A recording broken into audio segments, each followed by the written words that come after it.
Kung sisilipin natin ang Pasugo Magazine sa INC, noong 1991, Hulyo, Agosto, sa pahina 1, Manalo believes that his church has the duty not only to secure a better life for his flock.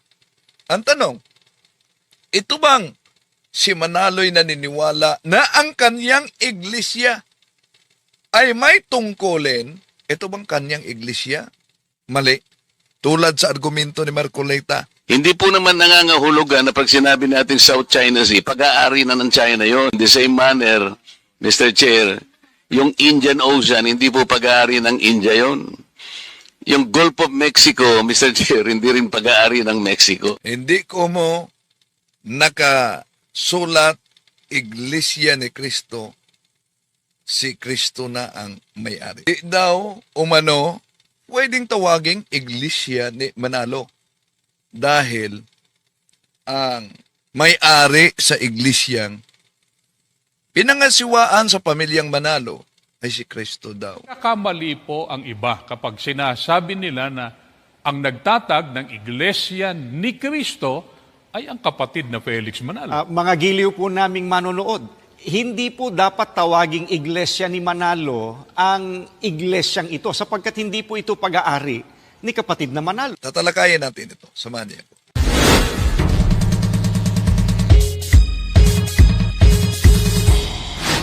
Kumusta? Welcome. Ito yung lingkod, Brad Wendell Talibong, muling magkasama ninyo sa pagkakataong ito. Makita ninyo na hindi ibig sabihin na kapangalan sa Iglesia ni Cristo ay tunay na kay Cristo. Yeah?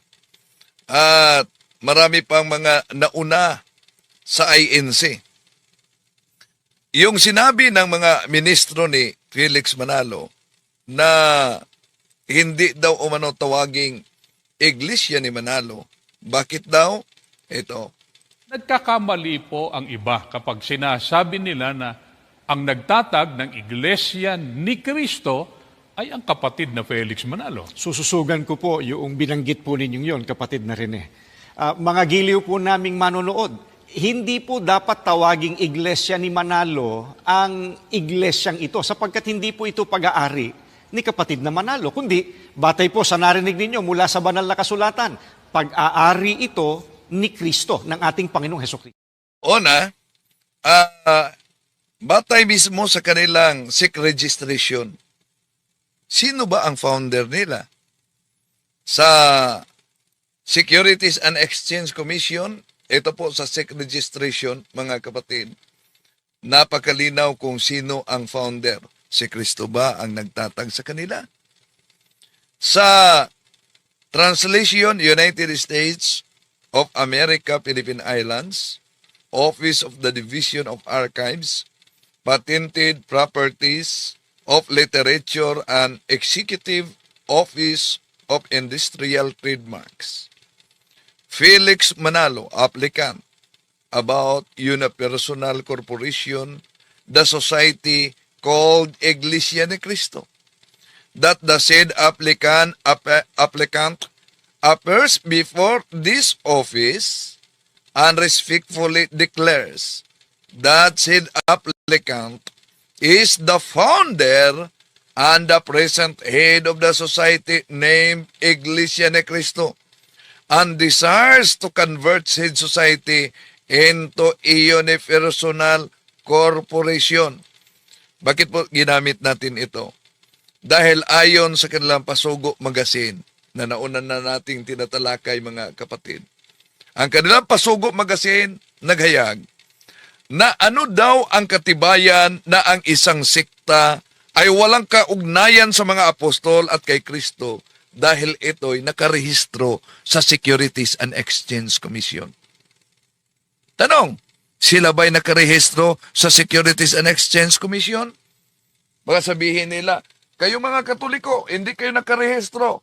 Dahil yon ang mga paulit-ulit nila. Kulorom kayo. Magbasa muna kayo sa aklat, Partnership and Private Corporation ni Attorney Hector is de Leon. Bakit? Nakasulat dito sa naturang aklat. Catholic Church is not registered, not like other religious societies and churches in the Philippines, because it has been recognized as juridical person since time immemorial. At maliban na mahilig silang mag-squat sa pangalang Iglesia ni Cristo basta lang mawasa kahit sa aklat Katoliko, mga kapatid. Ano man sasabi ninyo?